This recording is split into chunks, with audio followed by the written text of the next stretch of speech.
നമസ്കാരം, എല്ലാവർക്കും പ്രവാസി മലയാളിയിലേക്ക് സ്വാഗതം. കുറ്റകൃത്യം ചെയ്തിട്ട് നാട് വിട്ടാൽ പിന്നെ പിടിക്കപ്പെടില്ലെന്നുള്ള തെറ്റിദ്ധാരണ ആർക്കെങ്കിലും ഉണ്ടെങ്കിൽ അത് വെറുതെയാണ്. ആ കേസ് അവിടെ കൊണ്ടൊന്നും അവസാനിക്കുന്നില്ല. അത്തരത്തിലൊരു വാർത്തയാണ് പുറത്തു വരുന്നത്. പ്രായപൂർത്തിയാകാത്ത സ്കൂൾ വിദ്യാർത്ഥിനിയെ ലൈംഗികമായി പീഡിപ്പിച്ച കേസിൽ വിദേശത്തേക്ക് കടന്ന പ്രവാസി ഇപ്പോൾ അറസ്റ്റിലായിരിക്കുകയാണ്. കോഴിക്കോട് തൂണേരി സ്വദേശി 52 വയസ്സുള്ള പാറോളത്തിൽ ഇസ്മയിലിനെയാണ് നാദാപുരം SI വിനീത് വിജയൻ അറസ്റ്റ് ചെയ്തത്. 2022 ഡിസംബറിലാണ് കേസിനാസ്പദമായ സംഭവം നടന്നത്. +2 വിദ്യാർത്ഥിനി സ്കൂളിലെ ക്ലാസ് മുറിയിൽ അസ്വസ്ഥതകൾ പ്രകടിപ്പിച്ചതിനെ തുടർന്ന് സഹപാഠികൾ വിവരം അധ്യാപകരെ അറിയിക്കുകയായിരുന്നു. തുടർന്ന് ചൈൽഡ് ലൈൻ പ്രവർത്തകർ നടത്തിയ കൗൺസിലിംഗിലാണ് പീഡന വിവരം പുറത്തറിയുന്നത്. തുടർന്ന് നാദാപുരം പോലീസിൽ പരാതി നൽകിയതോടെ പോലീസ് കേസ് രജിസ്റ്റർ ചെയ്തു. പോലീസിൽ പരാതി നൽകിയ വിവരം അറിഞ്ഞ പ്രതി ഇതിനിടെ വിദേശത്തേക്ക് കടക്കുകയായിരുന്നു.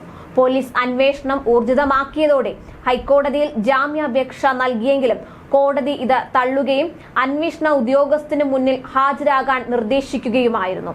ഇതേ തുടർന്ന് പ്രതി നാദാപുരം പോലീസ് സ്റ്റേഷനിൽ കീഴടങ്ങുകയായിരുന്നു. ഗവൺമെന്റ് താലൂക്ക് ആശുപത്രിയിൽ വൈദ്യപരിശോധന പൂർത്തിയാക്കി കോഴിക്കോട് പോക്സോ കോടതിയിൽ ഹാജരാക്കിയ പ്രതിയെ റിമാൻഡ് ചെയ്തു. ഇതിനു മുമ്പും സമാനമായ സംഭവം ഉണ്ടായിട്ടുണ്ട്. പ്രായപൂർത്തിയാകാത്ത പെൺകുട്ടിയെ പീഡിപ്പിച്ച് UAE കടന്ന പ്രവാസിയെ അവിടെ എത്തി കൈയോടെ കേരള പോലീസ് പിടികൂടിയിരുന്നു.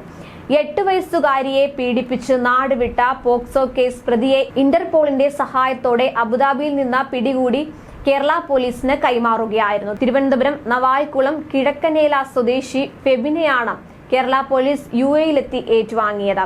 ട്യൂഷൻ ക്ലാസ്സിന് പോകുകയായിരുന്ന പെൺകുട്ടിയെ ആളൊഴിഞ്ഞ സ്ഥലത്ത് വെച്ച് ഒന്നിലധികം ദിവസങ്ങളിൽ പ്രതിയായ യുവാവ് ലൈംഗികമായി പീഡിപ്പിക്കുകയായിരുന്നു. സംഭവത്തിന് ശേഷം യുവാവ് വിദേശത്തേക്ക് കടക്കുകയായിരുന്നു. 2019 ഒക്ടോബർ മാസത്തിലാണ് പള്ളിക്കൽ പോലീസ് പോക്സോ വകുപ്പ് പ്രകാരം കേസ് രജിസ്റ്റർ ചെയ്തത്. ഈ സമയം പ്രതിയായ യുവാവ് വിദേശത്തേക്ക് കടന്നിരുന്നു.